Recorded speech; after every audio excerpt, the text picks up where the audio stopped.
Hi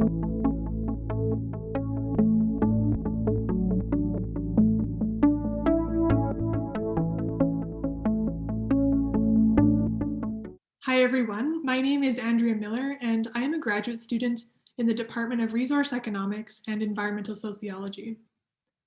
More than 300 Indigenous-led clean energy initiatives exist across Canada. Indigenous communities are developing renewable energy projects, implementing community energy plans, and completing energy efficiency upgrades.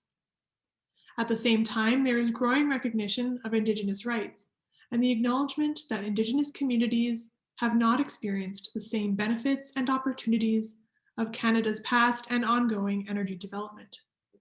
Projects such as the Coastal GasLink pipeline, the Site C Dam, and the Trans Mountain pipeline expansion have been consistently opposed, and many large-scale hydroelectric projects have already caused irreversible damage to landscapes and communities. What these projects have in common is a lack of consideration for who will benefit and who is harmed. The Truth and Reconciliation Commission of Canada's 92nd call to action calls on the corporate sector to build respectful relationships and to ensure the free, prior, and informed consent of Indigenous peoples before moving forward with development projects. Energy transition is urgently needed to meet our climate targets, but the current pathway of this transition is one where private companies and provincial utilities own and operate energy infrastructure, and where communities are left out of critical energy decision-making. An energy transition that does not center justice and equity is at risk of perpetuating these same harms. In Canada, the energy transition must be centered on Indigenous rights. There is an opportunity for Indigenous communities to participate in the new energy economy and to build their own narratives of energy transition. Indigenous communities have been exercising their right to develop through Indigenous-led and owned renewable energy projects. These projects fulfill the need for community-centric and culturally relevant energy planning and decision-making. You may already be familiar with some of these projects, as Indigenous nations are increasingly pursuing various clean energy initiatives across the country.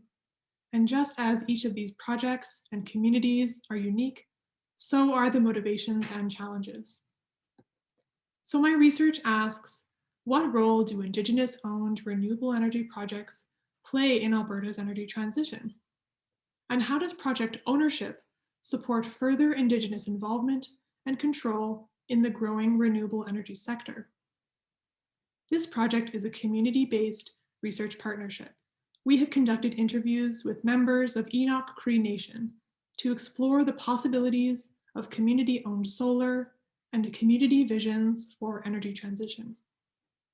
Interviews were also done with clean energy leaders from other Indigenous nations and governance bodies, advocacy organizations, and the energy industry.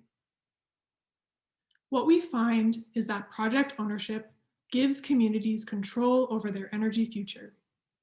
Opportunities for energy cost savings, a stable revenue source, and investment into community programs and services means that communities can work towards self-reliance from governments and utilities.